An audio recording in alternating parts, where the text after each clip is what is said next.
Hello friends, welcome to 8 to 8 சமையல். இன்றைக்கி நம்ம 8 to 8 சமையலில் நம்மளோட ட்ரெடிஷ்னல் பலகாரம் சுழியம் எப்படி செய்யலான்னு பார்ப்போம் வாங்க. நம்ம தீபாவளினாலே கண்டிப்பாக எல்லார் வீட்லேயும் சுழியம் செய்வோம். இது நல்லா சாஃப்டாக அண்ட் டேஸ்ட்டாக எப்படி செய்யலான்னு பார்ப்போம் வாங்க. இப்போ இதை ரெடி பண்ணுறதுக்கு 1 கப் அளவு கடலைப்பருப்பு எடுத்திருக்கேன். இது 50 கிராம் அளவுங்க. இதை நம்ம தண்ணியில் சேர்த்துட்டு நல்லா கழுவி எடுத்துக்கலாம். இப்போ ஸ்டவ்வில் ஒரு பாத்திரத்தில் தண்ணி வச்சுருக்கேன். தண்ணி கொஞ்சம் சூடானதும் நம்ம கழுவி வச்சுருக்க கடலைப்பருப்பை அதில் சேர்த்துக்குவோம். கடலைப்பருப்பை நம்ம ரெடி பண்ணுறதுக்கு அரை மணி நேரம் முன்னாடியும் நம்ம ஊற வச்சுட்டும் நம்ம இந்த மாதிரி ரெடி பண்ணலாம். நான் இப்போ ஊற வைக்காமல் உடனே கழுவிட்டு நம்ம ரெடி பண்ணுறோம். இப்போ இது பார்த்திங்கன்னா ரொம்ப வெந்துடக்கூடாது, இந்த அளவுக்கு வெந்தால் போதுங்க. இப்படி அமுத்துனீங்க அப்படின்னா ரொம்ப மாவாயிடக்கூடாது, அந்த அளவுக்கு இருந்ததுன்னா பதமாக இருக்கும். இப்போ நம்ம இந்த மாதிரி ஒரு ஜன்னி வச்சு தண்ணியை வடித்து எடுத்துக்கலாம். தண்ணியை வடிச்சிட்டு ஒரு பிளேட்டுக்கு மாற்றிட்டு இதை கொஞ்சம் நேரம் ஆற வச்சுக்கோங்க. இதை நல்லா ஆறட்டும்.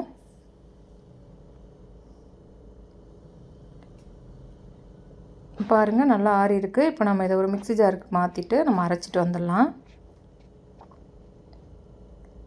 அரைக்கும்போது ரொம்ப நையாக அரைச்சிடக்கூடாதுங்க. கொஞ்சம் ஓரளவுக்கு பாருங்கள், இந்த மாதிரி பதத்துக்கு நீங்கள் அரைச்சிக்கோங்க.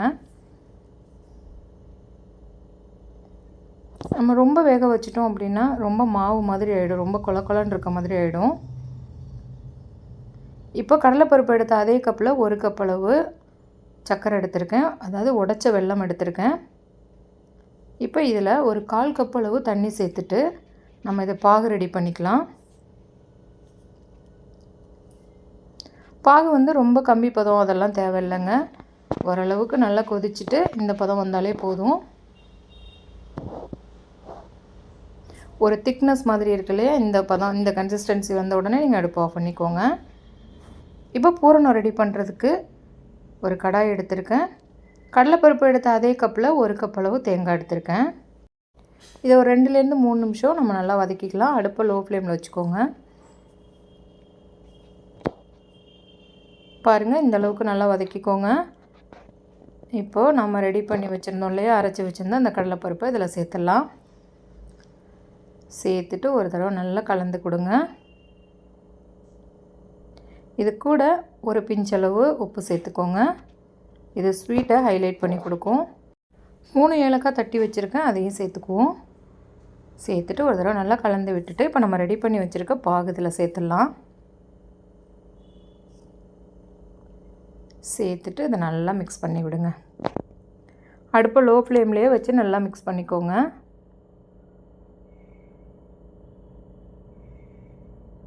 ஒருவேளை பாகு சேர்க்கும்போது நமக்கு தண்ணியாக இருந்தது அப்படின்னா நீங்கள் அடுப்பை லோ ஃப்ளேமில் வச்சு இப்படி கிளறி விட்டீங்க அப்படின்னா கொஞ்சம் நல்லா டைட் ஆகிடும்.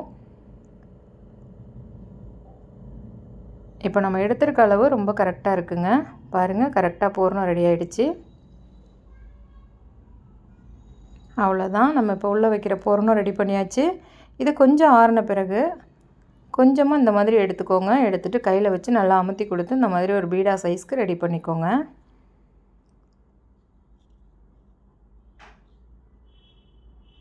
இதே மாதிரி இப்போ நம்ம எல்லாத்தையுமே ரெடி பண்ணி வச்சுக்கலாம்.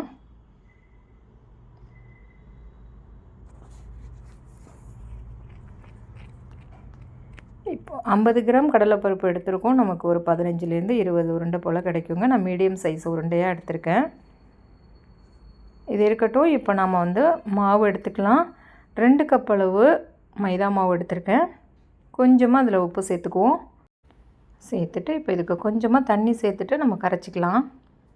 தண்ணி ரொம்ப அதிகமாக ஒரே டைமில் சேர்த்துறாதீங்க. தண்ணி கொஞ்சம் அதிகமாகிருச்சு அப்படின்னா நம்ம ரெடி பண்ணி வச்சுருக்க உருண்டையில் இந்த மாவு ஒட்டாது. தோசை மாவு பதத்துக்கு நம்ம கரைச்சிக்கிட்டோம் அப்படின்னா கரெக்டாக இருக்குங்க. கட்டிகள் எதுவும் இல்லாமல் நல்லா இந்த மாதிரி கரைச்சிக்கோங்க. பாருங்கள், நல்லா கரெக்டாக இருக்குது. இப்போ எண்ணெயும் நம்ம சூடு பண்ணியாச்சு பொரிக்கிறதுக்கு. நம்ம ரெடி பண்ணி வச்சுருக்க உருண்டையில் இந்த மாவில் நல்லா இந்த மாதிரி டிப் பண்ணிக்குவோம். அந்த உருண்டை ஃபுல்லாக அந்த மாவு நல்லா கோட் ஆகிற மாதிரி நல்லா இது பண்ணிக்கோங்க. இப்போ ஒன்று ஒன்றா நம்ம எடுத்து போடும்போது முன்ன பின்ன அது கொஞ்சம் கலர் மாறிடும் எண்ணெயில் போடும்போது. அதனால் நான் ஒரு 4-5 உருண்டைகளை அந்த மாவில் போட்டுக்கிறேன். போட்டுட்டு நல்லா மாவை உதறிட்டு இந்த மாதிரி எண்ணெயில் போட்டுக்கோங்க.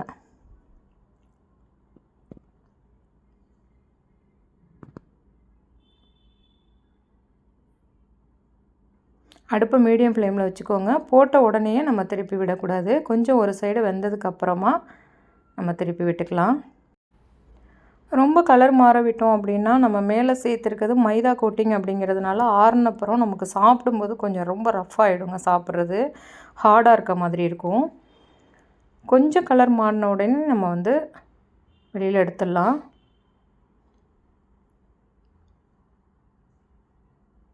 பாருங்கள், இந்த அளவுக்கு கலர் மாறின உடனேயே நீங்கள் வெளியில் எடுத்துருங்க. கரெக்டாக இருக்குங்க. ஆறுனப்புறம் கூட நல்லா சாஃப்டாக இருக்கும். அவ்வளோதான். இதே மாதிரி நம்ம மீதம் இருக்க உருண்டைகளையும் எண்ணெயில் பொரித்து எடுத்துடலாங்க. இது ரொம்ப ஆறின பிறகும் நம்ம சாப்பிட்றதுக்கு ரொம்ப சாஃப்டாக இருக்கணும் அப்படின்னா எண்ணெயில் ரொம்ப நேரம் நம்ம பொரிய விடக்கூடாதுங்க. இது வந்து ஒரு ஸ்மால் டிப்ஸு. கொஞ்சம் கலர் மாறணுன்னா நம்ம வெளியில் எடுத்தோம்னா இந்த மாதிரி நல்லா சாஃப்ட் அண்ட் டேஸ்ட்டாக சூப்பராக இருக்கும் சாப்பிட்றதுக்கு. நீங்களும் ட்ரை பண்ணி பாருங்கள். உங்களோட அனுபவத்தை என் கூட கமெண்ட்டில் ஷேர் பண்ணுங்கள். இந்த வீடியோ உங்களுக்கு பிடிச்சிருந்தா 8 to 8 சமையலுக்கு லைக் பண்ணுங்கள். உங்கள் உறவுகளுக்கும் நண்பர்களுக்கும் ஷேர் பண்ணுங்கள். மறக்காமல் நம்ம சேனலுக்கு சப்ஸ்கிரைப் பண்ணுங்கள். தேங்க்ஸ் ஃபார் வாட்சிங்.